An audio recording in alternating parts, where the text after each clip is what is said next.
আসসালামু আলাইকুম সম্মানিত দর্শক, আপনারা দেখছেন ট্রাস্ট ইনকিউবেটর ইউটিউব চ্যানেল থেকে। তো আজকে ভিডিওতে দেখাবো একটি কন্ট্রোলার সেটআপ, অর্থাৎ বর্তমানে বাংলাদেশের সবথেকে জনপ্রিয় একটি কন্ট্রোলার হচ্ছে W3001 অর্থাৎ W3001 নামে সহজেই এই কন্ট্রোলারটিকে চেনে।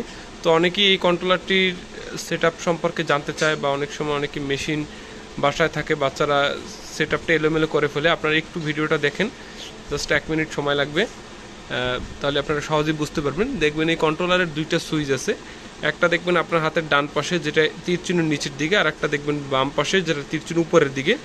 তো তীর চিহ্ন যেটা নিচের দিকে এটা হলো মাইনাস, আর যেটা উপরের দিকে এটা হলো প্লাস। তো এখানে আমরা দুইটা ভ্যালু দরকার হবে একটা কন্ট্রোলারের, অর্থাৎ আপ ভ্যালু, যে ভ্যালুতে লাইট আমার নিববে, বন্ধ হবে। তো আমি প্রথমে যেখানে লাইটটা বন্ধ হবে সেটা আগে সেট করি। তো এই যে ডান পাশের যে নিচের দিকে তীর চিহ্ন আছে, এখানে প্রথমে একটা সিঙ্গেল চাপ দিব, দেখবো এখানে কত আছে। এখানে যাই থাকুক না কেন, এখানে 40 আছে। তো এখানে আমার চাপ দেওয়ার পরে এখানে রাখতে হবে 37.7। তো প্রথমে আমি একটা চাপ দেবো, সিঙ্গেল চাপ দেওয়ার পর ওই ভ্যালুটা আসবে, এরপর চেপে ধরবো 3 সেকেন্ড। 3 সেকেন্ড চেপে ধরে ছেড়ে দিলাম। এই যে এখন ব্লিঙ্কিং করতে আছে, দ্রুত করতে হবে। যেই টিপ টিপ সব করবে, আর তখনই এই যে ডান পাশ বাম পাশ চিপে অ্যাডজাস্ট করতে হবে। এখানে আছে 40, তো আমাকে কমাতে হবে। তাহলে এটা দিয়ে আমি কমাবো, এটা দিয়ে বাড়াবো। তো আমি এখানে 37.7 করব। এই কাজটা কিন্তু দ্রুত করতে হবে, রেখে দিলে কিন্তু চলে যাবে, অটোমেটিক্যালি চলে যাবে। এই যে দেখেন টিপ টিপ করতেছে 37.7, আমি তিনটা লাভ দিছে, সেভ হয়ে গেছে। এখন সেভ হইলে কিন্তু একটু দেখি, একটা চাপ দেবো, এই দেখেন 37.7 আপনারা দেখতে পাচ্ছেন আশা করি। এরপর হচ্ছে আমার যেখানে লাইটটা আমার জ্বলবে আবার সেটা আমার সেট করে দিতে হবে। তো এই আগের মতোই আমি বাম পাশের সুইচে, যেটা প্লাস সুইচ যেটা উপরের দিকে আছে, এখানে একটা চাপ দেবো।